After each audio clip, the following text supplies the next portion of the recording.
Welcome, one and all, to another Naval History edition of the Proceedings podcast. I'm Eric Mills, editor in chief of Naval History magazine. Glad to be with you again today. Today, we're going to go way back in the Wayback Machine and get medieval with it, if you will, with one of our more prolific current authors we have in the Proceedings and Naval History stable these days, Captain Sam J. Tangredi, who I'm thrilled to finally have in the pages of Naval History as well as Proceedings. He's an important and prolific thinker about naval matters, and he also realizes the value of history when you think about what's going on now. Before we get to the article we're going to talk about today, I'll point out that in a rare occasion, this might be one of the only times this ever happened, the same author is in the current issue of Naval History as is in the current issue of Proceedings, and that is our guest Sam today. Sam's article in Proceedings is Desert Shield, Desert Storm, Relearn the Lessons of they're from.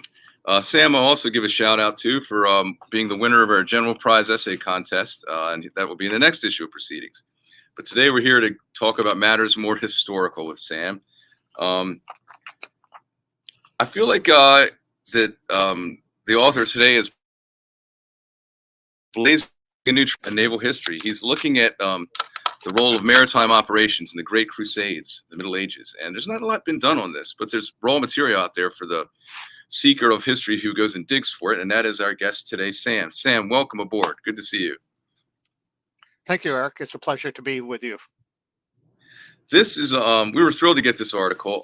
It's called The Siege of Damietta. It's in the current issue of Naval History. If you haven't gotten yours yet, please go get it today.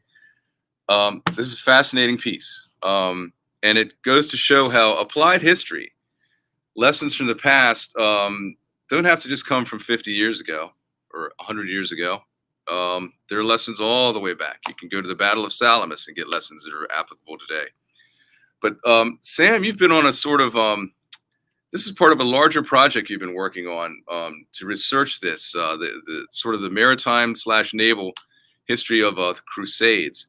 I'm going to ask you to tell us about this particular fascinating piece of information here, but what about your larger project? The Navy of God project, if you will. Okay. Well, before I get into that project, let me tell you a little bit about, to back up your comment about the importance of history. My day job, I am the Leidos Chair of Future Warfare Studies at the Naval War College. And so my portfolio is on looking at the future and the future of war. A lot of people don't realize how important history is to that study, because today most people look at that and they think I should be talking about new technologies, emerging technologies, how hypersonic weapons are going to change everything, how we're going to have autonomous systems, just like you're going to have self-driving and all that. And those are important things to discuss. But I always say you cannot understand the future if you do not understand history, because technology and tools may change, but humans don't. And so I always say the future is history continued. And I'm always shocked by those people who want to comment or talk about how technologies are going to change us, having never studied technologies of the past and what effect they had on humans. And so my whole approach to the study of history is very much applied history, like you say, because I'm trying to learn the lessons of the past in order to see what are the possibilities of the future. So that's why I want to buttress your comment about. But this particular project concerning the maritime operations of the Crusades comes about for several reasons. I've always been fascinated with that era. My surname, Tangredi, comes from that era. There were crusaders bearing that name in the First Crusade. At the time, it was spelled with a C instead of a G because it was Italianized over the years from Tancredi to Tangredi. And of course, in those days, people didn't use surnames, but that was, in fact, the name of the family. Now, I can't trace out my lineage to that because of, as I would say, birth of natural children and all, no records. But I've always been fascinated by the Crusades for that reason alone. But the thing that and history fascinates me in general. But the thing that really struck me in reading about the Crusades and then conducting studies on some of the primary literatures, how much historians ignored the maritime aspects of the crusade. Maybe ignored's the right word. How much that they looked at land operations as if they were completely the decisive element, and the maritime world was simply a supportive element. And in fact, although that's true, particularly of the first Crusades, but the Crusader states stayed alive only because of maritime power. And you can't understand the history of what happened then if you don't understand it. So those are two reasons I'm fascinated by the topic. Yeah, well, it's an enduringly interesting field of study, and I feel like you're blazing a new trail here a little bit, which is exciting for us to be able to have a part of what you've been working on. And you talk about how new technologies come along. That's certainly true even in the 13th century. This article is about one of history's first specialized amphibious assault ships. And this takes us to the Fifth Crusade, correct? Yes. And it's a heck of a thing because, like you say, it's not just the land campaigns. Here's an example here where this really tough obstacle they had to crack. It took this naval innovation to finally break on through. So why don't you tell us the story of the Siege of Damietta? Okay. Let me give you the background. When you say the Crusades, what you realize is that it was kind of a constant conflict, constant activity in the Levant between the Christian Crusader states and the Muslim, Arab, and other Saracen princes. And this was going on. The First Crusade was very successful for the Christians. They took a swath of territory, including Jerusalem, which was their objective. You could look at the First Crusade as if it was an armed pilgrimage, in effect. The, uh, the Muslim leaders at the time had cut off uh, the ability of the Westerners to make their pilgrimages to the Jerusalem. It was very important in the spiritual in the spirituality of the West. The Crusaders came to take that territory back. Um, and then after that was constant back and forth between the Crusader states established along the coast, uh, and today what would be Syria, Lebanon, Israel, Turkey, Syria, Lebanon, and Israel, versus the emirs from either Damascus or coming out of Egypt. And so at the time of the Fifth Crusade, um, just before that, during the Third Crusade, Saladin, the great Kurdish warrior, had captured Jerusalem, and it was in the hands of the Muslims. And the Fourth Crusade set out, never got past Constantinople, became a great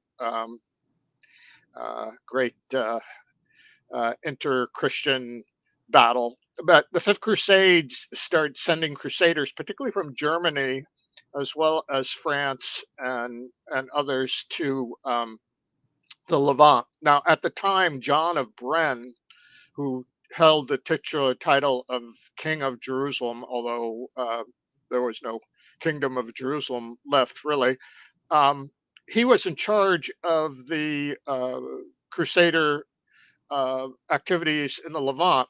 And all these Crusaders were coming in, and he realized two things. One, there were too many to be able to feed in a relatively arid area. And two, the Arab leaders were not that interested in maintaining control of Jerusalem in comparison to those more productive parts of the then Sunni Empire. And the most productive part was Egypt. So him, in discussing with the other nobles and the arriving crusaders, diverted everybody from the Levant down to the Nile, Damietta, which was a major city on the Nile, and it's still a major city today. for two reasons. One, there was a lot more food there that they could take from the land, and two, that was valuable to the Sultan, to the Saracens, whereas Jerusalem was not of great value. So they were hoping to take land in Egypt to trade for land in the Holy Land. So that's the background. Interesting. So this is sort of a redirection for the Crusades in terms of what the target is, but it indirectly gets them to the main target. That's an interesting aspect of it. John de Bren, who came up with this nautical invention, that's not a Templar cross on him, is it? Is that the order he was in? Well, no, he was not a Templar. That painting of him was done years later. So, I mean, it's an interpretation. No, he had married. He was a crusader, and he had married the uh, Mary, who through the family title had been designated the Queen of Jerusalem, because at the time that's how they considered the Crusader states. So he had been sort of the prince consort. This was It's interesting. The leaders of the Crusades retained the titles even after Jerusalem fell to the Saracens. Mhm. At the time, the major Crusader city was Acre, or Acre, as we would pronounce it, which is now Akko in Israel, and that was a port city. It was a major city. Number of the Arab Muslim traders said it was on the par with Constantinople. No, it wasn't that big, but it was a major port for the Crusaders, and it was a major port from trade for east to west.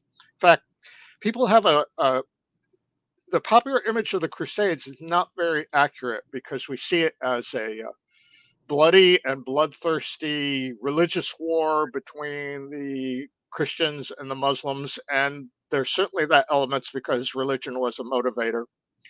But as it turned out, it was as much a war very similar to the wars in Europe between princes, kind of a Game of Thrones sort of thing. And even during the war, there were Muslim merchants who were moving cargo through Acre.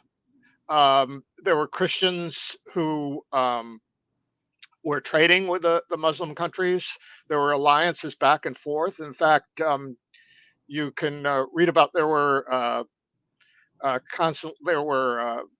Muslim emirs who were allied to the Christians to fight other Muslim emirs.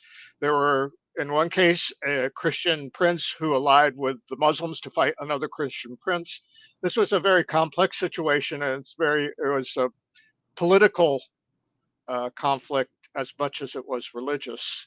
And there's an interesting. I read some of the Arab historians on the Crusade. It's interesting their take on it, because there's stories by Arab travelers about going through the Christian territories and being allowed to uh, um, to travel through that, and in fact, Muslims coming from Spain to go to that area eventually to take a pilgrimage to Mecca went through Hmm. Acre. And there were a comment by one Arab commentator who said, I travel through this territory and I see that there's a Christian overlord, but the farms and everything are operated by Muslims under their own chieftain. And I asked them about it, and they said, well, taxes are less under the Christians. When we were ruled by our fellow, taxes were double what we pay now. So, and the commentator says, this is the shame or the problem of our society. How the opponents are nicer to the peasants than we are. And so to understand the Crusades is very complex. Getting back to John of Bren, he was a very practical leader.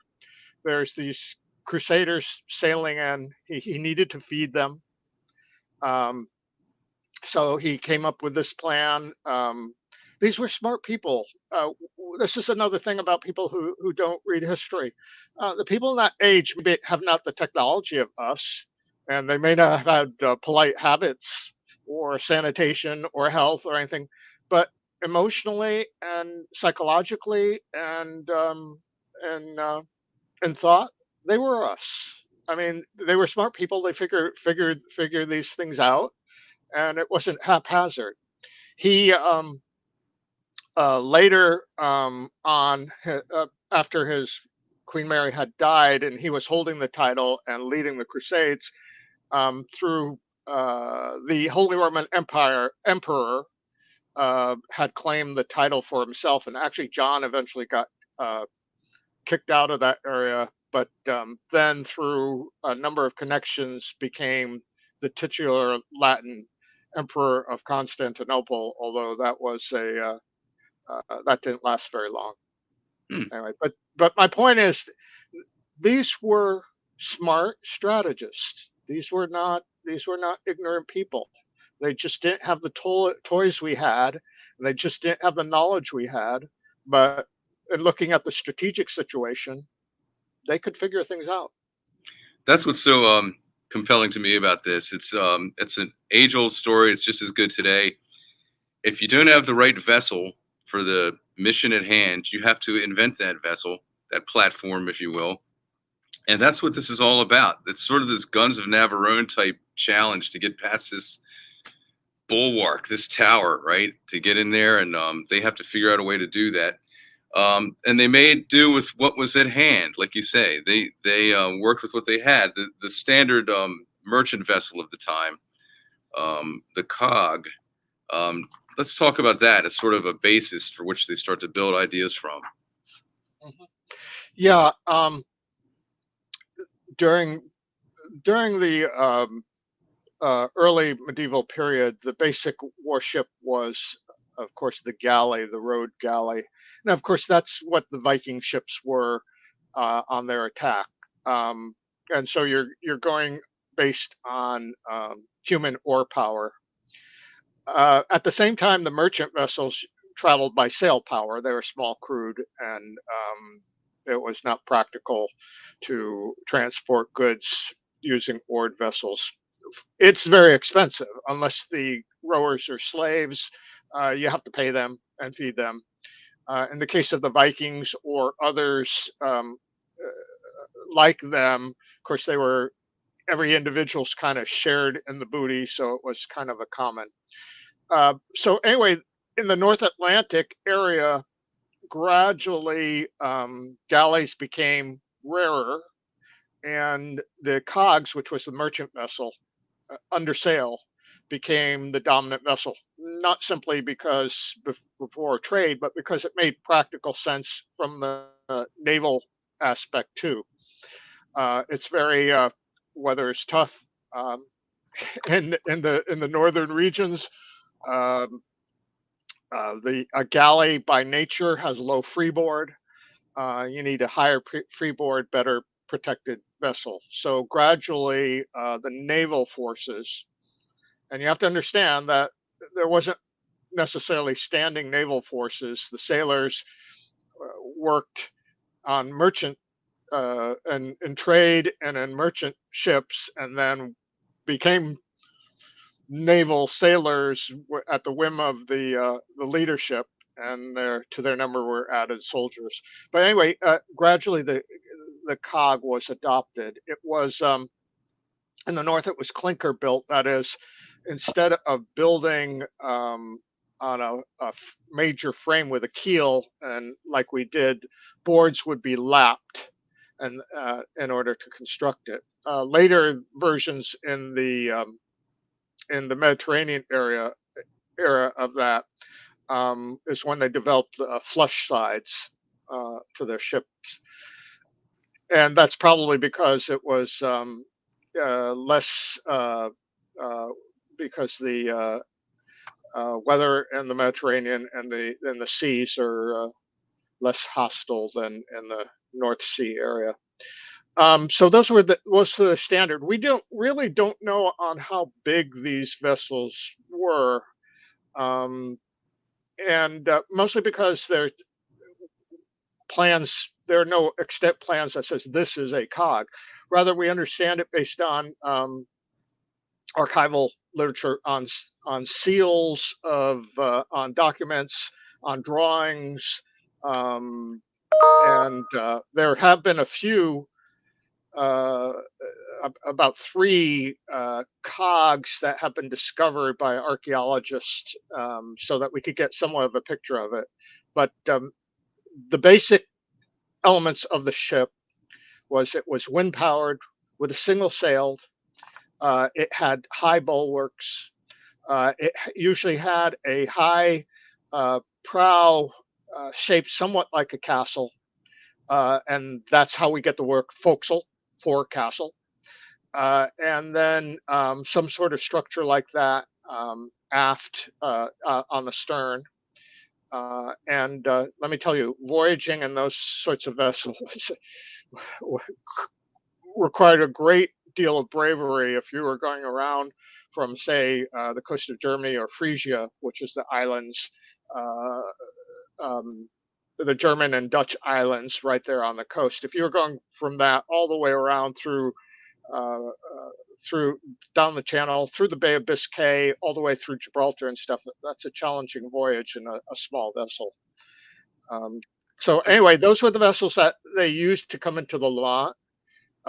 There were still rowed oared galleys in that period too, but for practical reasons, the cog was the main warship.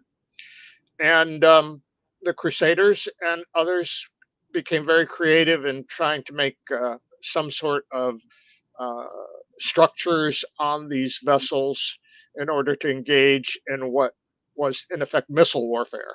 That is, sieges against cities, and defending against the missile attacks from the cities. And of course, as the article talks about, the main weapon and all that was what we call Greek fire, which is basically naphtha um, or like napalm. And that was either uh, fired by ballista catapult or thrown as grenades, or it was difficult to do it using arrows, but you could throw it as a like you were throwing a bomb. And once that caught fire, water can't put it out. So they would have to use other tools like sand or gravel or acid, or in one case, urine, to put out fires started by Greek fire. I've always been fascinated by Greek fire. Actually, correct me if I'm wrong, but to this day, we're still not quite sure what the recipe for Greek fire was. And people have been trying to figure that out forever because it sounded like a pretty brutal thing for back then. Um, Yeah, we it was discovered by the Byzantines, probably somewhere around 300. Of course, the Chinese had a version of it too, but and they used it. They did not use it in combat as extensively as it was in the West, but it was a secret weapon of the Byzantines. They would not share the formula at all, and in fact, the way they used it is they built onto their ships a siphon, and they would literally blow the Greek fire and its flames onto an opposing ship. They had bellows within the ship. They would actually blow the flames out through this tube, the flames and the liquid out to this tube onto other ships. That was their method. By the time of the Crusades, that was no longer seen as practical. So usually they used it in the same way. They would fill it into what we would consider grenades or hand thrown bombs or some sort of projectile that would be fired by catapult. just think, somewhere in some still undiscovered Byzantine vault, there's a scroll with the formula for Greek fire on it. Oh, or Eric, maybe it was just in the mines and passed down orally so Yeah, that it wouldn't be on paper and then captured. But as far as we can, the elements that have been identified that probably weren't are basically the same elements that we used in napalm today, or when we used napalm. It's uh, a sticky combustible that once it sticks to a surface cannot be easily pulled off, cannot be doused with water. It catches fire because of a chemical reaction once it hits against a target, and that's Ooh, very similar to napalm. yes. Well, let's talk about the target now, the obstacle, the great sea tower of Damietta, and why that was such a tough thing to crack. Well, we don't really know how tall it was, and the pictures that we have, like you used in the article, are interpretations done later by Renaissance painters. These are not contemporary illustrations, but the one that you just showed has kind of the concept. Apparently, it was a tower built, as I describe it, it's like a collapsible or expandable telescope with one set and another set coming up.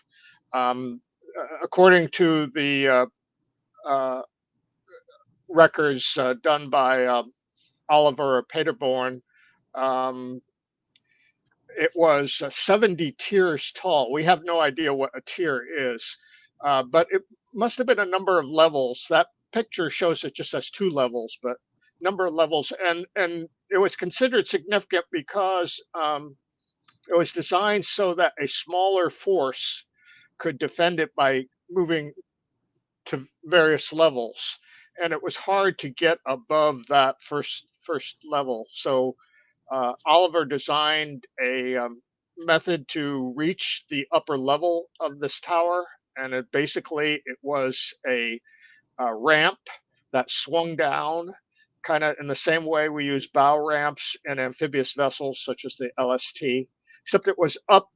What they did is they built a structure. They put two cogs together.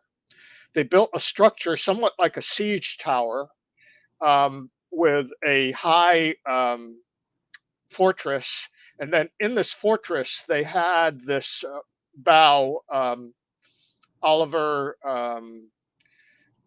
describes it as a movable bridge that they could swing down onto one of the levels so that they could actually cross onto this tower above where the defenders might be, if the defenders were down below trying to prevent anybody from climbing up from along sides, which was very difficult because it's on a small little island or rock there in the middle of the Nile defending the city.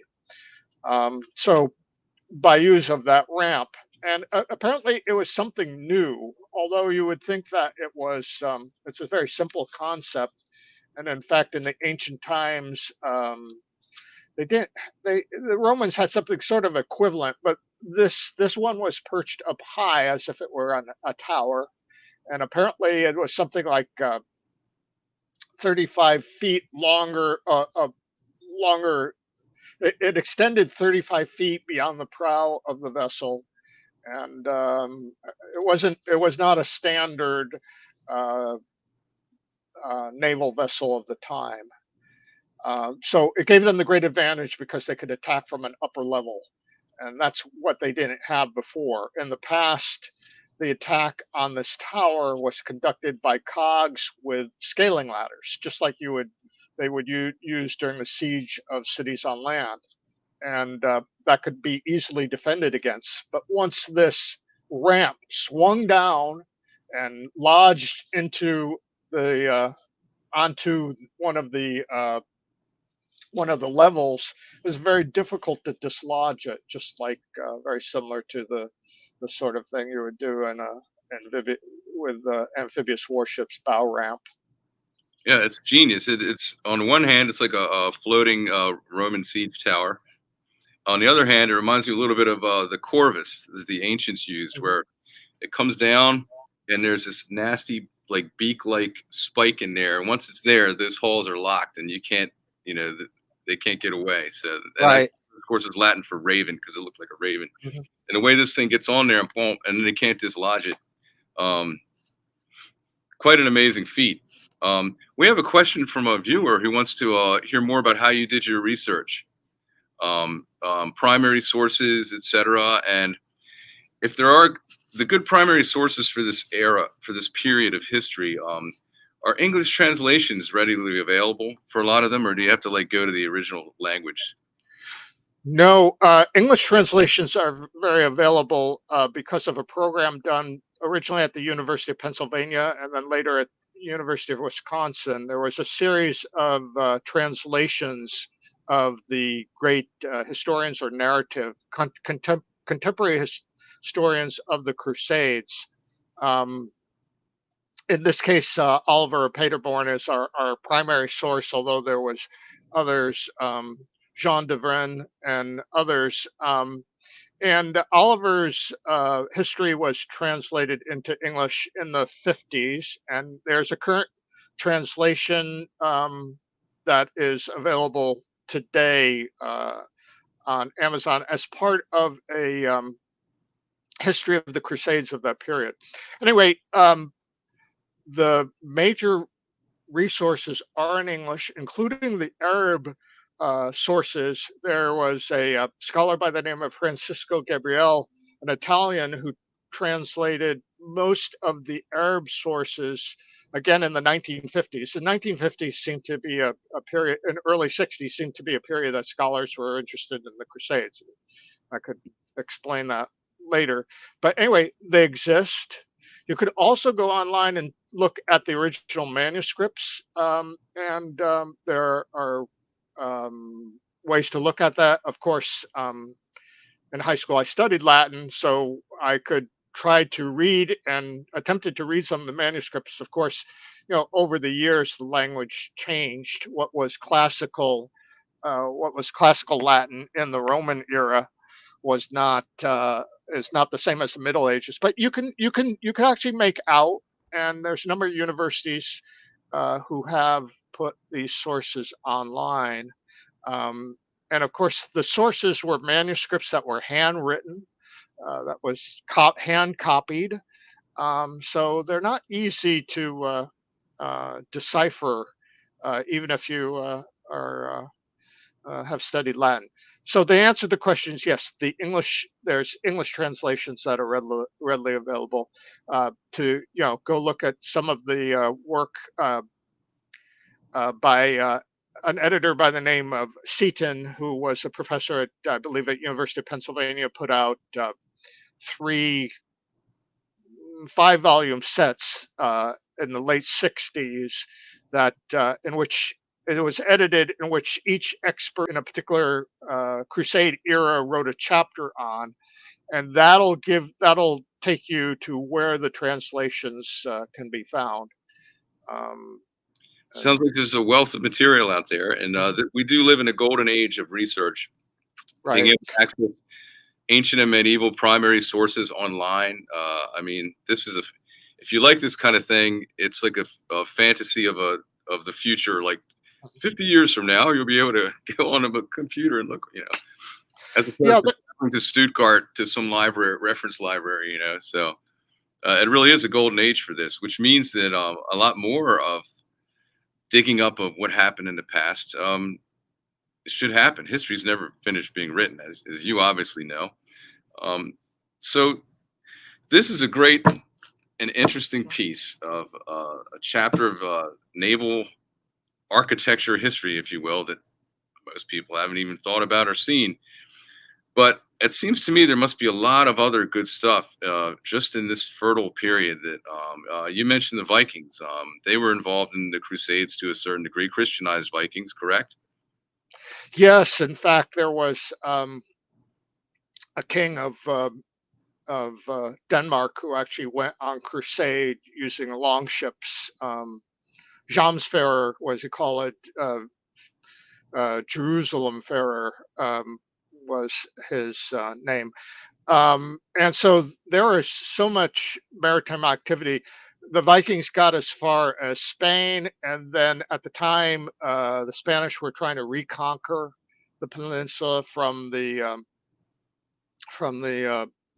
Muslims who had conquered most of Spain, and the Danes and Norwegians supported them.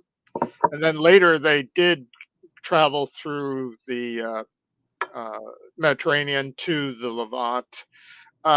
There was some so many activities. The merchant cities such as Venice, Genoa, Pisa got into the action to transfer soldiers, fighters from Europe to the Levant. At the same time, some of them, the Venetians, were still trading with Egypt. It's a very complex picture. And as I said, not much study has been done.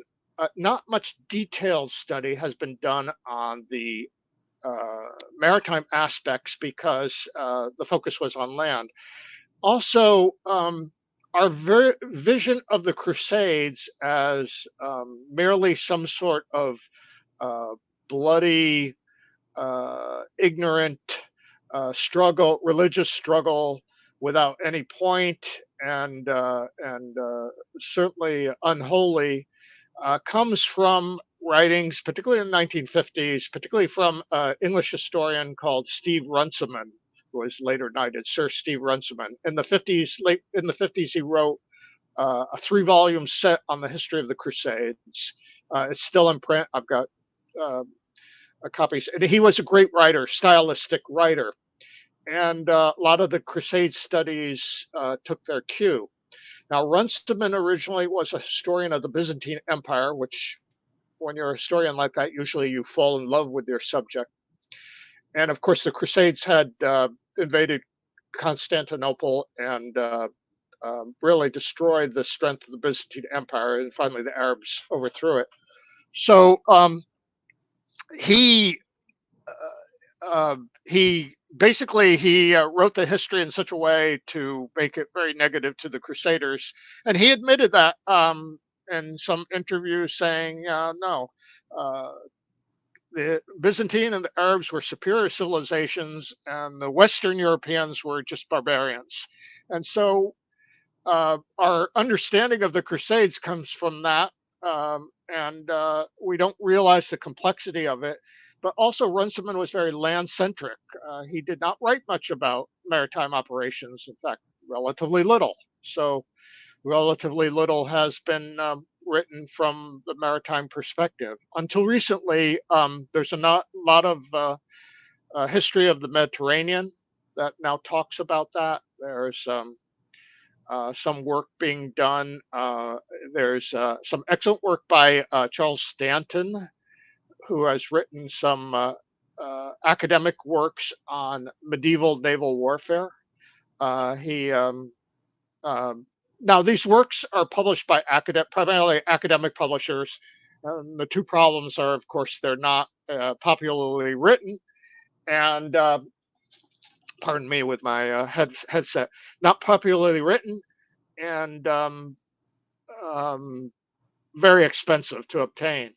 What my goal is to eventually, when I really get serious about this project, work on a history that people enjoy reading. That's focused on naval maritime operations of the Crusades. There's nothing like that that has been published yet.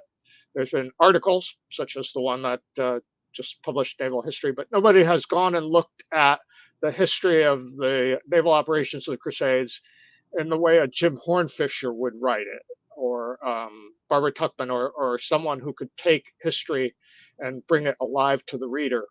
There have been some studies, very small, in the academic world, but of course they read like academic texts, and very important, very detailed, very scholarly, very informative, um, mostly accurate, but not the sort of thing person a non-specialist who loves history wants to read about history. That's the sort of thing they would necessarily read, and that's one of the reasons that people don't really know much about the maritime operations, because there have been narrative histories written about the First Crusade, the land operations, how they conquered Jerusalem, and then King Richard the Lionhearted versus Saladin and the battles they had in the Holy Land and that sort of thing. There have been some pretty exciting books written about that.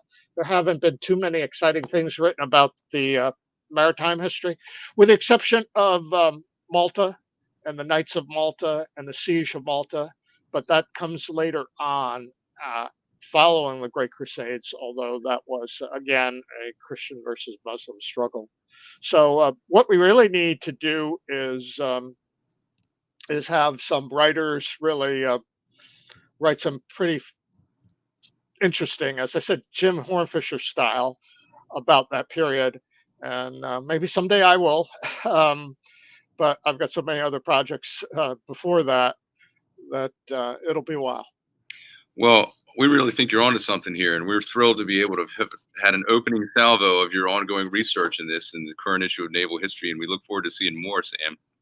I can't wait to talk to you about some of this offline, and we'll see what comes. But stay tuned, folks. Maybe we'll have more about this very topic in future issues of the magazine. Meanwhile, Proceedings is taking up a lot of your bandwidth because you're in there a lot, writing these important articles for the fleet for today. And we're just really honored and thankful to have you on here today, Sam. It's great to be with you, and hopefully we can do it again sometime very soon. Okay, thank you, Eric. It's fun. Absolutely. Well, that's it for this one, folks. The latest Naval History edition of the Proceedings podcast. As we always do when we close, I invite you, if you're not a member of the Naval Institute yet, you really should be. Become part of the discussion, the historical discussion, the current discussion. They all blend together, and you find it all here. It's right there on your screen. Just go to that prompt, and you'll be good to go. And we'll be glad to have you in the fold. That's it for me. I'm Eric Mills, and we'll see you next time.